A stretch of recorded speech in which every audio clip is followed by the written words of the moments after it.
เจริญสุขเจริญธรรมบรรดาท่านสาธุชนพุทธบริษัททั้งหลายที่ได้สดับรับฟังรายการธรรมะจากสถานีวิทยุกระจายเสียงพระพุทธศาสนาแห่งชาติและสังคมในระบบ FM 104.50 เมกะเฮิรตซ์วัดฝายหินตำบลสุเทพอำเภอเมืองจังหวัดเชียงใหม่วันนี้รายการเสียงธรรมพระธรรมจาริกอาตมาภาพพระครูปัญญาสังฆการ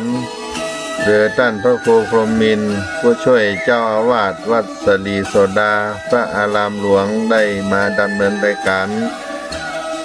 พบกับท่านสาธุชนพุทธบริษัททั้งหลายในเมื่อค่ำยามเย็นวันนี้อากาศทั่วบ้านทั่วเมืองคงจะเหน็บจะหนาวกันด้วยอากาศหนาวอากาศเย็นสุขภาพร่างกายก็ดูแลกันให้ดีอาตมาภาพอยู่วัดศรีโสดาตีนดอยสุเทพนี่วันนี้วันค่ำมหันต์แสงพระอาทิตย์ตะวันออกมาเลยญาติโยมเป็นวันที่หนาวที่สุดคงจะหนาวกัน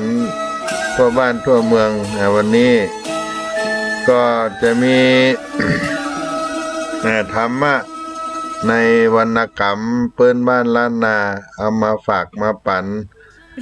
กับศรัทธาญาติโยมพ่อแม่พี่น้องท่านสาธุชน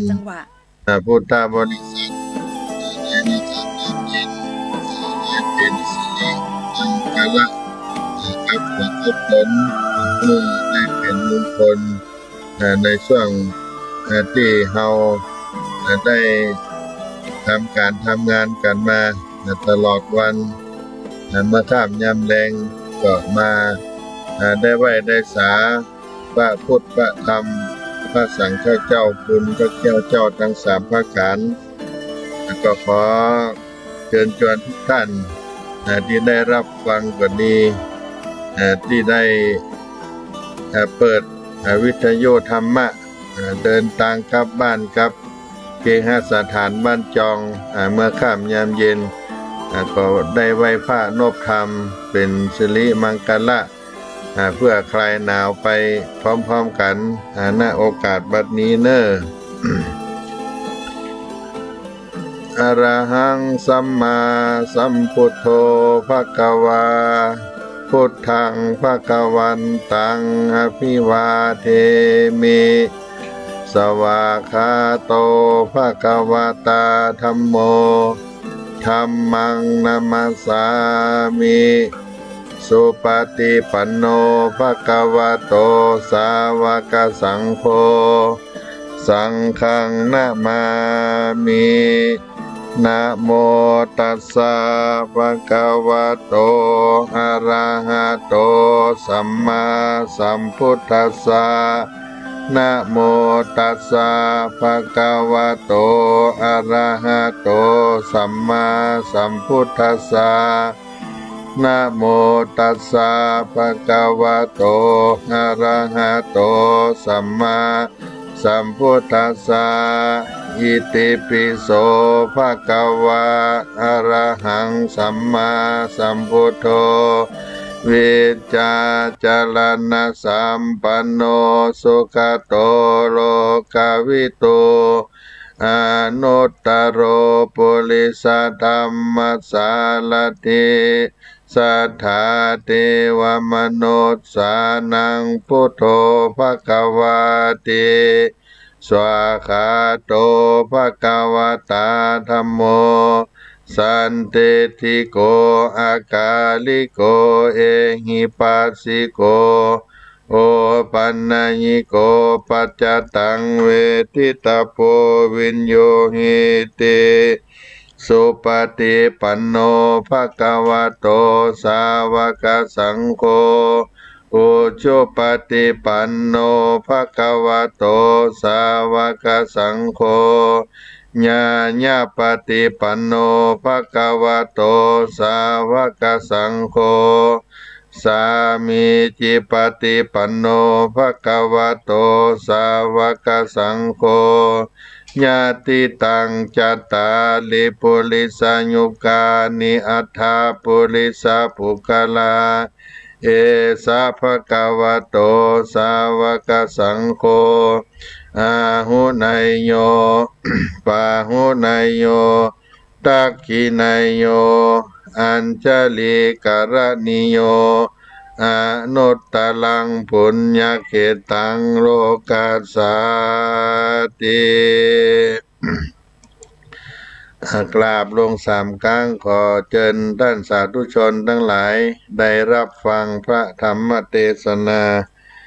เปิ้นบ้านล้านนาเป็นธรรมมหามังคลสูตรเพื่อเป็นสิริมงคลเพื่อเกิดความสุขสวัสดีในกาลบัดนี้เนอนะโมตัสสะภะคะวะโตอะระหะโตสัมมาสัมพุทธัสสะภะคะวะอันว่าสัมปัญโยพระพุทธเจ้าตนเป็นเข้าแก่โลกทั้งสามมีใจงามมาใคร่ภายโพดเนื้อสัตตโลกพ้นเสียยังภัยยะอุบาทเพียที่ใครปัญญาทุกโทษและปาปากรรมทั้งมวลและหันหนึ่งและมักว่าไข้หือบานจองห่อเรือนอยู่บุตรที่จำเริญ พ้นจากอุบาทข้อเวรเกณฑ์โตตั้งมวลดังอันฮือเอาธรรมชื่อว่ามหามังคลาสูตรดวงพระเสดนี้เป็นที่จังที่เพิ่งเติมก็จากจำเริญวุฒิแต่ดีลีดังพระพุทธเจ้าหากเทศนาเป็นการทาว่าพุทโธมังกาลาสัมพุทโธสัมพุทโธติปัตตุตตมโมพุทธามังกาลามากรรมะสัพพะทุกขาปัมมุญจัลเลธัมโมมังกาลาสัมพุทโธกัมพิโลตุตัสโสอนุงธรรมะมังกาลามากรรมาสัพพะปัญญาปมุญจเลสังโฆมังกาลาสัมพุทโธตักขิไนยโยอนุตตโรสังฆามังกาลามากรรมะสัพพะโลกาปมุญจเลดังนี้แลสันทาสัพปัญโยพระพุทธเจ้าแห่งเราปางเมื่อทรมานอยู่ป่าเจตวันนาอารามมหาวิหารวันนั้นยังมีอาจิตตาเถระเจ้าตนหนึ่งมาลำเพิงด้วยปัญญาและตาทิพย์แห่งตนว่าอันโลกแห่งเรานี้กันว่าพระพุทธเจ้าแห่งเราและอรหันตาเจ้าทั้งหลายเสียงไปแล้วดังอันส่วนว่าภัยยะตั้งหลายอันบอกเคยเกิดป้อยเกิดอันบอกเคยมีป้อยมีอันบอกเคยเป็นป้อยเป็นส่วนภัยยะต่างๆนานปัญหานับบ่ได้ ก็จังบังเกิดขึ้นในเมืองคนและหอเฮือนต่างหลายมากนักส่วนว่าสัตว์ต่างหลายก็จักชิบหายจะแล ว่าอันกูควรไปขับไว้พระพุทธเจ้าควรจะแลกันว่าคันเองใจสั่นนี้แล้วก็มาถ้าลงพาพื้นดีแล้วถือเอาวี และเข้าตอกดอกไม้ธูปเทียนแล้วก็เข้าไปสู่ป่าเจตวันนะอารามมหาวิหารก็เข้าไปงบคบยำขับไว้สักการะปูจามยังพระพุทธเจ้าแล้วก็นั่งอยู่ที่กวนแก่ตนดังนี้แล้วก็ย่อมือขึ้นตั้งเหนือหัวแห่งตนก็กล่าวคำว่าพันเตข้าแต่พระพุทธเจ้าบัดนี้ก็มาเล็งหันดูยังสัตตโลกและสัตตดิฉันทั้งหลายในกาลไปภายนาในเมื่อพระพุทธเจ้าและอรหันตเจ้าทั้งหลายนิพพานไปเสียงแล้วส่วนว่าบ้านเมืองก็จักโอนทการมืดมัวเกิดว่าจังมีอนทลายมากนักแม้นว่าคนและเทวดาอันหักษายังบ้านเมืองอ่อเรือนไล่นาเทียนธรรมและปูดอยตั้งแม่น้ำบกกรณีก็ดีเทวดาอันรักษายิ่งใจก็ดีก็จากนี้ไปอยู่ยังลังกาทวีปนั้นนับเสียงแลโดยเหตุอันก็โดยเหตุว่าอาจญาบทชอบตัสสะราธรรม10ประการเหตุอันนิบเน่งแต่งเอายังวัตถุเข้าของไพราชบ้านเมืองข่มเหงเอาโดยอาจญานั่นแลภัยยะต่างหลายจึงบังเกิดตัวโลกคือว่านางนั่งตายนอนตายผีทั้งหลายมีผีวิสาทกับผีทั้งหลายนานาจักมาอาศัยอยู่จิมคนตั้งหลายเขาจึงเรียกว่าผีปุญญานั้นนาผีตั้งหลายลังพ่องก็มาอาศัยอยู่โดยต้าน้ำเถื่อนทำปูดอยต่อลักตักต่อเหือคนตั้งหลายได้ล้มป่วยเจ็บเป็นไข้เหือได้เลี้ยงโดยไก่หมูก็มีแลพันเตข้าแต่สัพพัญโญพระพุทธเจ้าจักมีธรรมอันใดเป็นที่เพิ่งแก่สัตว์ทั้งหลายอันจาขอพระสัพพัญโญพระพุทธเจ้าจงได้ภายโพดเอายังสัตว์โลกทั้งหลายได้พ้นจากข้อเกณฑ์เว้นโทษต่างๆนานาเพื่อเขาได้รักษาศีลเมตตาภาวนาบ่ได้จินกรรมสืบต่อไปก็เพื่อสัตว์ต่างหลายได้สร้างสมปานนักแก่ได้แว่เข้าสู่มหาเนรปานแด่เติมเมื่อนั้นพาติโลกาจารย์ตนภาพเงาพระพุทธเจ้าตนภาพโลกาตนมีปัญญาใส่ส่องเลื่อนเกียงจ้องบริสุทธิ์ในมนุษย์หาบ่ได้พระเงาไทยทะลงธรรม10ประการมีรัศมีญาณใสส่องคือว่าขาวเขียวดำแดงมนเหลี่ยมพับลอดตัวติสะตั้งมวลปลายลุ่มมีอเวจีเป็นแดนไปบนจูจอดลอดพรหมโลกรวงกวางกลมได้แสนโกฏจักรวาลพระสัพพัญโญตัญญาณตนวิเศษพระก็เทศนาว่าดุราจิตาเทนกุตถาคตะก็เล็งหันยังภัยยะตั้งหลายแต่แลในเมื่อเดือนแล้วเมืองเวสาลีก็ประกอบไปโดยอุบาทมากนักคือว่าคนทั้งหลาย นั่งตายนอนตายรับตายกองซึ่งอันเป็นเครื่องตุลิยะนนเท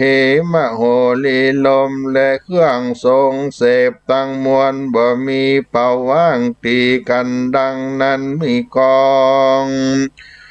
มากนักแลเขาจริงอาลาตนาโกภัตถากตะก็เฮอสิหาลาเทนไปสังกาหากันว่ามหาเทนเจ้าไปรอดแล้วพระก็เฮอเสนาอามาตย์และคนต่างหลายได้ตกแต่งแปลงเครื่องปูจามีตนว่าเตียนเล่มบาทสี่กู้เฟื่องสี่กู้เตียนน้อย12กู้วัตถุ3เตียงลางพ้องแปลงพามกลางเวียงกันบัวละมวลแล้วก็ราธนายังมหาเทนเจ้าทั้งสองขึ้นนั่งเหนืออาสนะแล้วพระญาก็น้อมเกณฑ์ขันเครื่องปูจาที่นั่นมหาเทนเจ้าก็สวดที่ญายยังกาถาบทนี้ว่าอมอักกีกันนาอุตุหันนังมหาพยังพุทธังสรณังธัมมังสรณังสังฆังสรณังพุทธะสันนังธัมมังสันนังสังฆังสันนังอัสสะมหาวาสัพพะคึดตั้งหลายต่างๆนานาเอ่ยพระพุทธเจ้าตนทะลงโกนมีมากมีอำนาจยิ่งกว่าจักรวาลจำฮือกูมาครับฮือหนีไปในวันนี้อย่าฮือเศษสลอมมหาสัพพะพยะต่างๆนานาอันพืชสะเพืองกว่าก็อย่าได้มาไกลในที่นี้ก็หากเป็นที่สัพพัญโยตนเมตตาและพุทธังสรณังปัสสะธัมมังสรณังปัสสะสังฆังสารนังปัสสะมหาสิปาวิจากุนังพุทธังธัมมังสังฆังมหาเตจังสรณังสวงหับอมสิทธิใจยังสัพพะอันโตสุนักขตังสุมังกลังสุนักเขนะจามหาใจยังธัมมังสรณังปัสสะสังฆังสรณังปัสสะมหาสิปาวิจากุนังพุทธังธัมมังสังฆังมหาเตจังสรณังสวงหับอมสิทธิใจยังสัพพะอันตุสุนักขตังสุมังกลังมหาใจยังสัพพตาสวหายนะโมใจญาสัพพะสัตถุสวหันตะเลมะพังภากะยังยัตตัวสัพพัญจนะโลสัพพะใจยังสิทธิกัมมังสวหายดังนี้กันว่ามหาเถรเจ้าทั้งสองได้สวดที่ใหญ่แล้วส่วนภัยญะตั้งหลายมีข้อเกณฑ์เว้นอุบาทตั้งมวลก็ลำงับกับหายไปโดยเตชะอนุภาวะแห่งมนต์สัตตสิน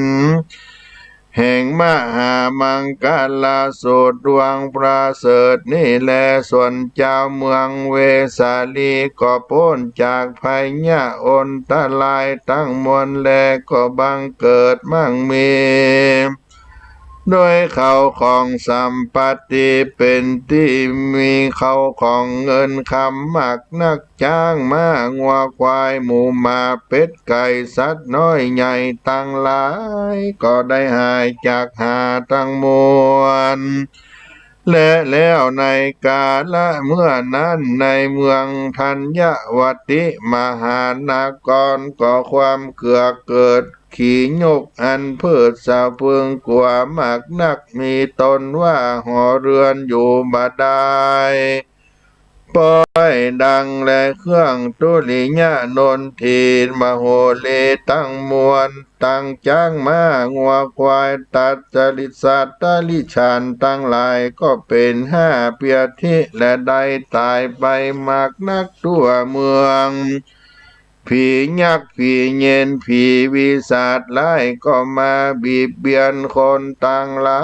ยมากนักภัยยะตั้งมวลนั้นเป็นที่น่าเปิงกลัว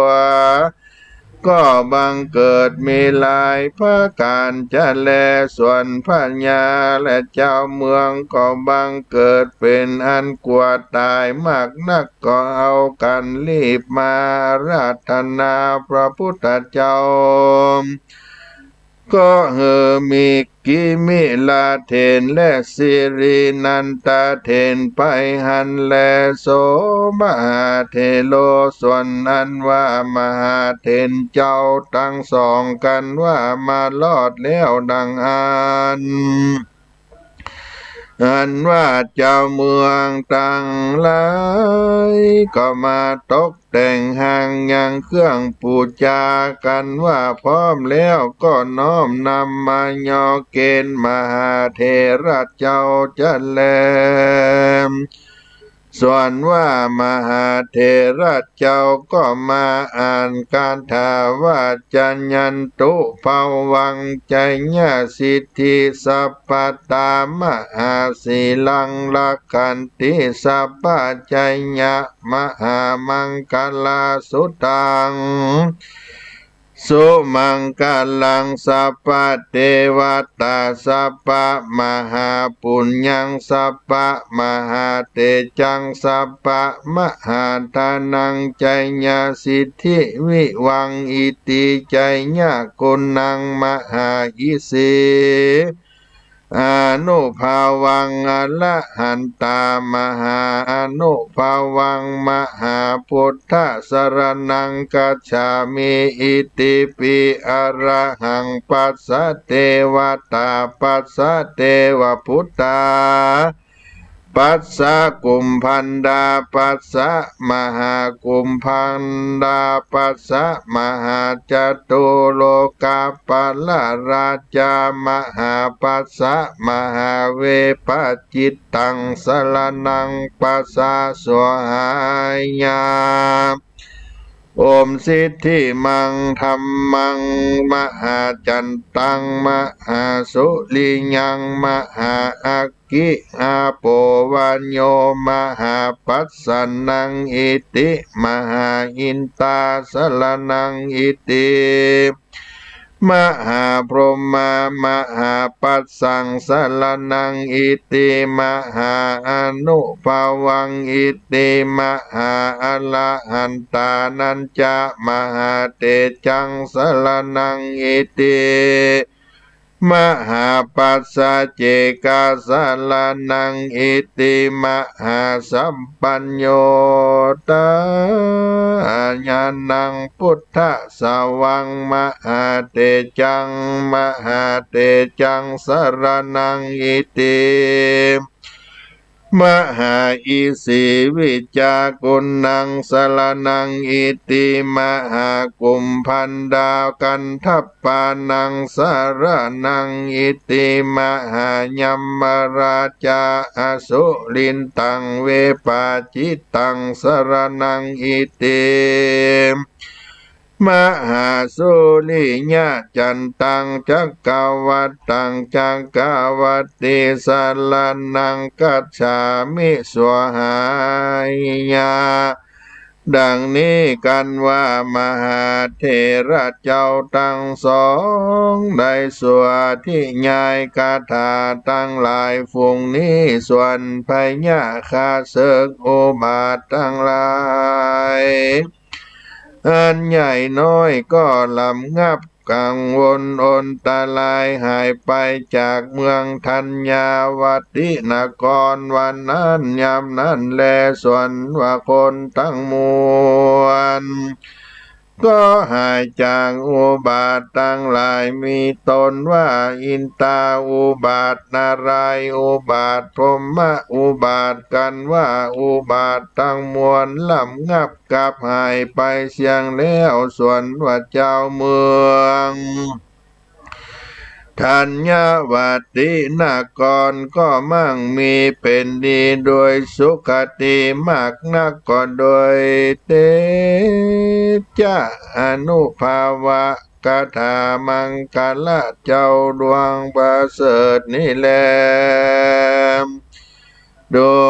กาลาอิจิตาเถนเจ้าจงเต็มเขียนร่ำเรียนไว้กำจูศาสนาสังวาสวดที่ใหญ่เมตตาภาวนาไว้นบคบยำก็จังได้พ้นจากภัยยะต่างๆนานากังวลอนตะลายใหญ่น้อยจุอันจะแลบ่เต้าแต่นั้นแม้นว่าผู้กาละยิ่งใจเป็นพญาติหายาบ่หายภาการนึ่งแม้นว่าอุบาทต่างหลายก้อนบ่หอนเกิดป้อยเกิดอันบ่หอนมีป้อยมีดังอันจงแต้มเขียนเอายังธรรมหามังกาลาดวงประเสริฐตานไว้กำจูศาสนาโกตถากตะดังอันก็จักพ้นจากภัยยะอุบาทข้อเกณฑ์เว้นโทษต่างหลายต่างนานาจุอันจะแลประการหนึ่งแม้นว่าพวกกันละยิ่งใจตั้งหลายฝูงใดและถูกนิปสินเป็นข้าใจเต้าพัญญาเสนาอามาตย์เป็นคนไทยซื้อดังอันก็ดีประการหนึ่งแม้นว่าได้ต้องโทษถูกราชทันดกรรมเต้าพญาเสนาอามาตย์และถูกถอยจนความก็ดีกันได้เต็มได้เขียนปูจาเอามหามังกาลาวิจารณสูตรดวงนี้ได้เหือตานไว้กำโจศาสนาได้เกินใจเมตตาภาวนาสังวาสสวดที่ใหญ่ก็จากพ้นจากภัยญาทุกโทษจุอันจะแลมแม้นว่าจะตาขาดเป็นตุกตารินตากาตุตาเป็นตุกตาลิกะหอบยับหิบ่มากาบ่เกินไล่นากามะเขตบ่บวนละมวนดังอันก็ดีจุงเฮือได้แต้มได้เขียนและปูจาเอาตามกำสินจังแล้วรัตนาเจ้าพิคุมาเทศนาฮือฟังตั้งเครื่องปูจามีเตียนน้อย8 กู้เล่มบาท2 กู้เล่มเฟื่อง2 กู้เงิน300 3 สลึงข้าวเปลือก10,000ข้าวสารปานต้นกล้วยต้นอ้อยเตียนก้าคิงสีสายก้าคิงเบียปัน3 หมากปัน3 เกณฑ์เฮือแก่ต้านผู้เป็นธรรมธิกาแล้วอาราธนาเจ้าภิกขุมาเทศนาเมตตาฮือฟังแต่ต้นถึงปลายแต่ดังอันก็จากได้พ้นจากทุกข์โทษทั้งมวลและจักสมฤทธิจุภาการเที่ยงแต่บ่อยาจะแลอาจิตตาเทนแม้นว่าคนตายบ่เสียงฟังอายุก็ดีแม้นว่าถูกจ้างมาดีดมีดจับเสือคบควายควิดฟ้าผ่าตายแขวนโคนตายลุกคนฟ้าผ่าตายแขวนคนตายลุกตายนั่งตายออกตุ่มตายหงตาย5 ประการใดดังอันก็ดีญาติกกูล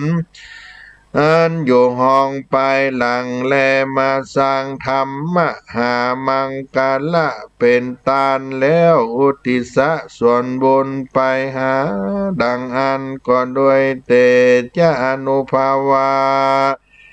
ธรรมะเจ้าดวงประเสริฐอันนี้ก็จากหากไปปกยกย้ายค้ายออกคือได้พ้นจากที่ภาคที่ผ่านได้สุขสำราญเถิงสัมปติทิพย์คือว่าเมืองฟ้าและเนลปานบ่อยาจันแลบ่เต้าแต่นั้นแม้นว่าผู้กะละยิงใจตั้งหลายฝูงใด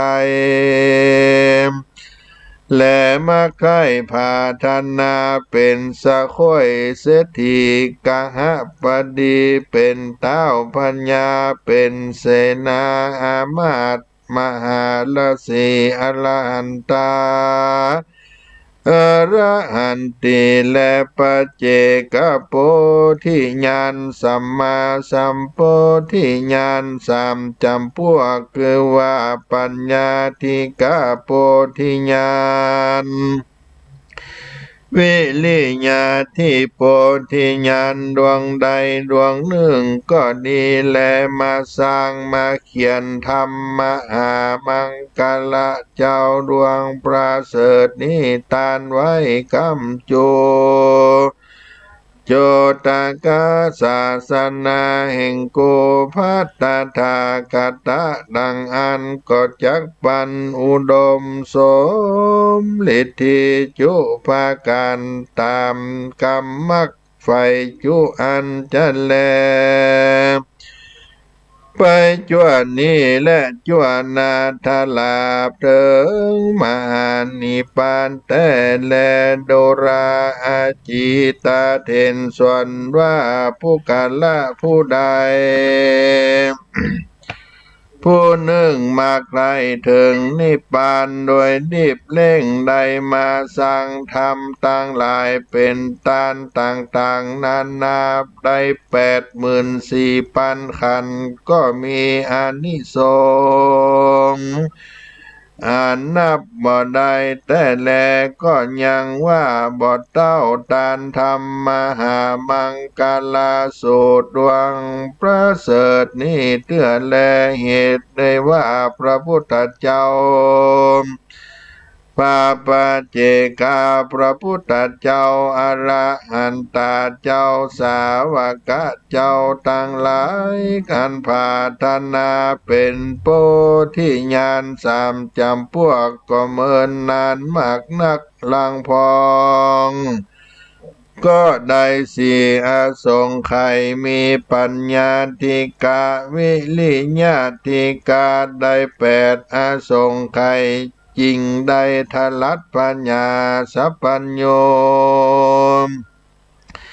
เป็นพระพุทธเจ้าและเป็นพระปัจเจกพุทธเจ้าและอรหันตเจ้าจริงจักมีเตจะอนุภาวะดุรา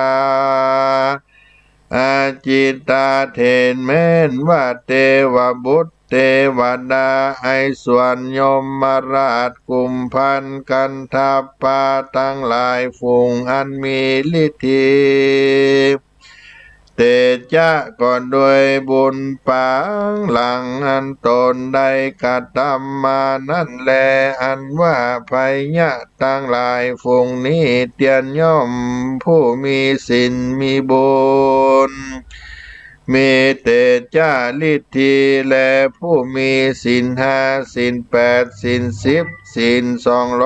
227ก็หากจักแพ้สิ่งเดียวแลแม้นว่าผู้กาลาม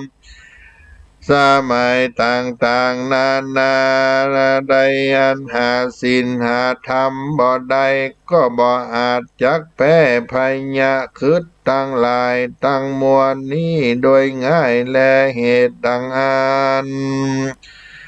ด้านจุงคืนใจล่ำเรียนเต็มเขียนไว้กำโจพุทธศาสนาแห่งโกภัตตถากตะเพื่อได้ไว้สัตตโลกทั้งหลายอันพระสงฆ์และพาธนาเอานิพพานเจ้านั่นแลที่นั่นอจิตาเทนก็มีใจ อาภิลมจมชื่นยินดีมากนักก็นบน้อมขับไว้ยังพระพุทธเจ้าโดยคบยำกันว่าเรียนเอามามังกลาสูตรดวงประเสริฐนี้ได้แล้วก็ไปสู่ยังที่อยู่แห่งตนก็มีวันนั้นแล ในเมื่อสัพพัญโยพระพุทธเจ้าเทศนาธรรมะมังกลาสูตรดวงประเสริฐนี้แก่อาจิตาเทนได้ถึงพลมวลแล้วส่วนว่าปัณณสัตว์ทั้งหลายก็ได้ถึงโสดาสกิตากาอนาคาอรหันตามกะพลาตามบุญสมปานไพมานอันใดหอบยับมาแต่ก่อนแล้วก็มีวันนั้นแล ปาลิปุณังโอวาตังนิติตังขีญาณก่าวแก่ไขยังมหามังกลาสูตรเจ้าดวงประเสริฐเนื้อล่ำงับขับหายเสียยังสัพพะข้อสัพพะภัยสัพพะจังไรอุบาทกังวลอนตะลายตั้งหลายก็บังกมสมเลสเสด็จสาธุสาธุสาธุก็ขอเชิญศรัทธาญาติโยมพุทธบริษัททั้งหลายได้แผ่เมตตาให้แก่สัตว์โลกหลังจากได้ไหว้พระได้ฟังรัสธรรมเทศนาอันเป็นมหามังกละแล้วก็ขอได้น้อมจิตน้อมใจในเมตตาแก่สัตว์โลกทั้งหลายได้แผ่เมตตาตามพื้นบ้านล้านนาของเฮาโดยพร้อมเพียงกันเน้ออิตังตานะกัมมังนิปปานะปัจจัยโยโหนตุโนนิจจังอิตังศีละกัมมังนิปปานะปัจจัยโยโหนตุโนนิจจังอิตังภาวนากัมมังนิปปานะปัจจยโยโหนตุโนนิจจังยังกินจิกุสาลังกัตตัมปังกัมมังสะเปหิกาเตหิกาตังปุญญังโนอนุโมตันโตสุนันโตพนโตเยเตวะอัสสมิงทาเนอธิกาตาติกาโยกาสัตตาหุนโตสัพพะสัตตานังสุขีอัตตานังปาลิหารันตุมาตาปิตาสุขีตาหุนตุตุกะปะมุนจันตุสัพเพญาติกาสุขิตาหุนตุตุกะปะมุนจันตุสัพเพอัญญาติกาสุขิตาหุนตุตุกะปะมุนจันตุสัพเพนาคาตาสุขิตาหุนตุตุกะปะมุนจันตุสัพเพปิสาสัพเพยัคขาสัพเพเปตาสุขิตาหุนตุทุกขปะมุนจันตุสัพเพเทวาสุขิตาหุนตุทุกขปะมุนจันตุสัพเพ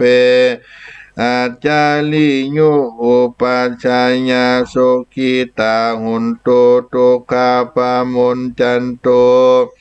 สัพพะสัมปตินังสามิจันตุโวพุทโธมังกาลาสัมพุทโธสัมพุทโธติปัตตุตโม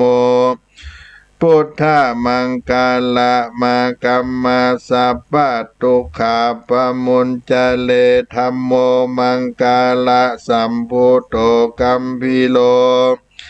ตุตตาโสอนุงธรรมะมังกาละมากัมมาสัพพะปัญญาปมุญจเลสังโฆมังกาละสัมพุทโธ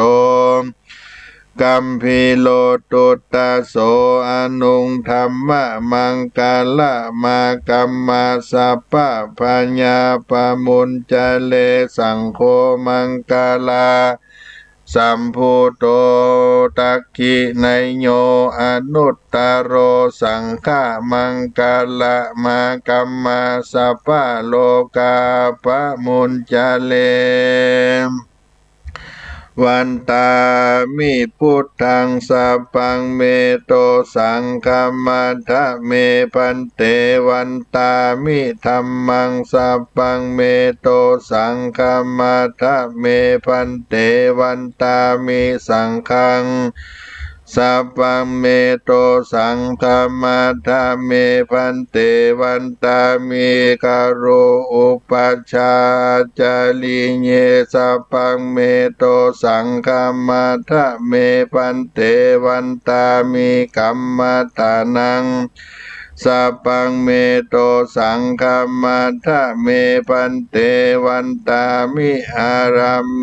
ปัตตาสีมายังสัพพังเมโตสังฆมัทธะเมพันเตวันตามิเจติยังสัพพังสัพพทาเนสุปฏิทิตาสลิละตาตุมหาโพธิงพุทธโลปังสังกาลังสัตตานากะโลเกเตวะโลเก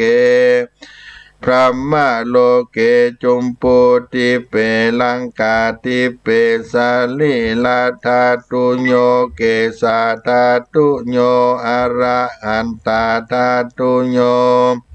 เจติยังกันทากุติงจัตุลาสิติสังหเสธัมมคันเทสัพเพตังปาตเจติยังอาหังวันตามิสัพพโสต่อไปไหว้พระบรมธาตุเจ้าดอยสุเทพเนอสุวรรณเจติยัง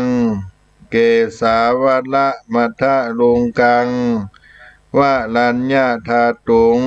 โสเตเวหิสัพพะปูชิตังนาลาเตเวหิ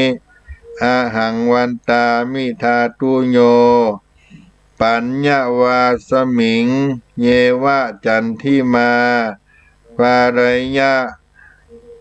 ปิตากัตตะเยสาสนิยานิเกติโมคขะปาทามะวะลังปัญญชานังอุปัชฌายานังอรหังสังฆโมกขปานังปะทามังอุปัชชังคะหาเปตัวปัตตจีวรังยังชาตังสังฆมัชเชปุชฌาสวาหาต่อไปไหว้ครูบาเจ้าศรีวิจัยเนออะยังวุจติสิริวิชัยจนะจะมหาเทโลอุตตมังสีลังนาละเตเวหิปูจิโตโสละโหปัจจญาติมหิมหา